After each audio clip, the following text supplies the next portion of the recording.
So I am going to talk about using PlayPosit for increased engagement. And I worked with Jakia and Yaling, and I was really pleased to work with them and really excited to show you what I learned. Something that I like to do is check in with my students and try to engage them, which PlayPosit did really well. The class that I'm implementing this in is in general microbiology. I forgot to mention that I'm in biological sciences, but teaching for the microbiology program. In this particular class, this semester is in person, and I had around 50 students, and I used an active learning classroom. There are a variety of different majors in this class, so it's really important to engage them. It's a prereq for a lot of pre-health programs.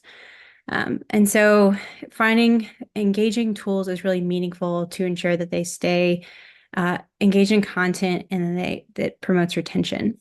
So not only did I use pre-class PlayPosit videos, but I also used in-class top hat questions, as well as case studies embedded in those. So generally try to be fairly interactive with the students.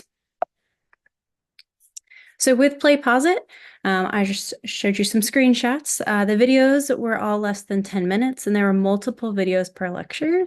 And in each video, it was around 3 questions minimum per video, but sometimes there were more, trying to strike a balance of having them watch the videos and engage, but not feel overwhelmed. No grades were assigned for watching PlayPosit videos, even though that is a functionality that I will talk about later.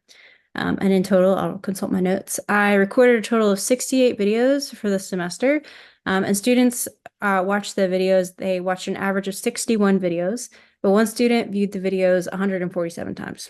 So they were watching tons of videos, yeah. And an average of 48.7 hours with a maximum of 249 hours viewed. So some students are really taking advantage of these videos. And then if you'll again engage with me and you can take a poll and I will put that link in the chat. So if you want to interact with this form, I promise it's pretty short. I should be able to start seeing your responses. And again, not knowing who exactly would be attending, you might just be answering a few questions about what you think you might see in terms of the interaction with PlayPosit. Are you guys getting this form? Is this accessible? Lovely. Okay. Oh, hooray.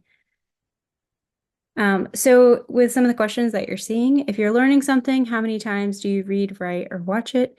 So a lot of people are saying like 1 time, at least for the early results.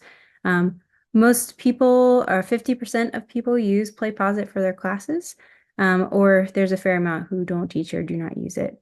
And those who are using PlayPosit, it looks like the majority, or 2 of the 3, are not using it to count towards total score. So some interesting results there. I was curious to see what you might say.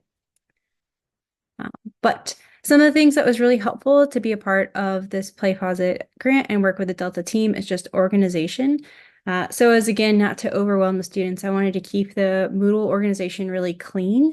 And so the way that I did that was I linked the PlayPosit bulbs. And this is on the left-hand side, you'll see what it kind of looked like. So students just clicked on the links, and then hidden were all of the individual PlayPosit bulbs, which initially for the first couple of weeks, it was just a mess. And then I commented that I needed to clean it up.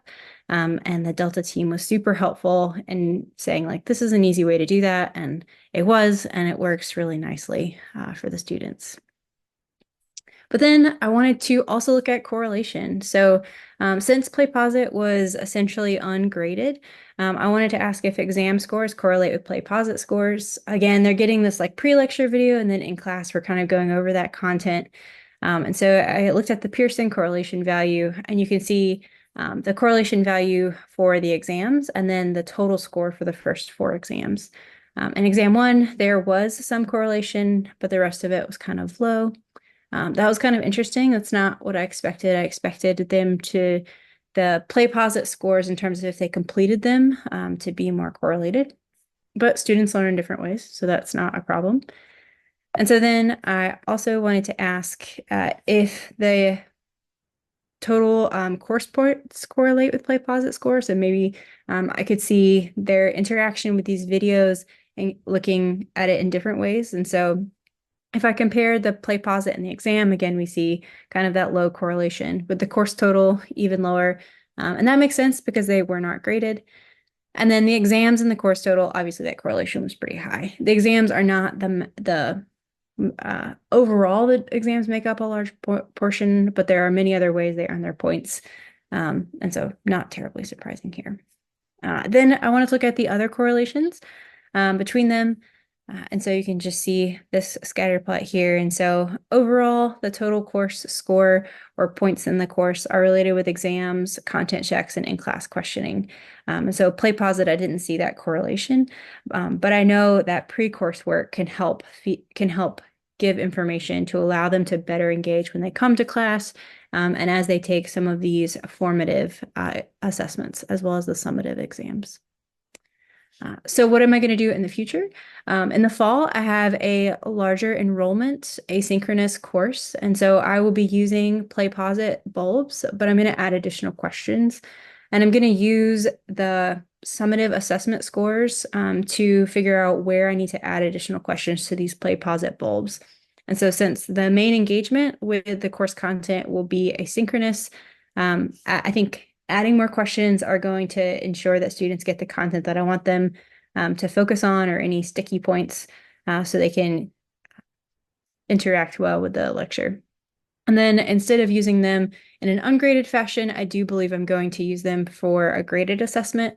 Again, it will still be formative. Most of the settings that I did, I allowed, or all of the PlayPosit settings, I allowed students to take it as many times, take a bulb as many times as they wish. And so again, that would allow the students to get credit just for interacting with it, and they could repeat it if there's something they didn't get, so they could have a higher score on that.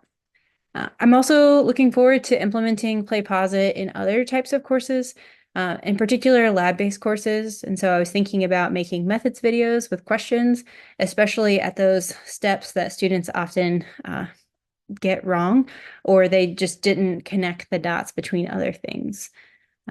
And so that is my presentation. Do you have any questions?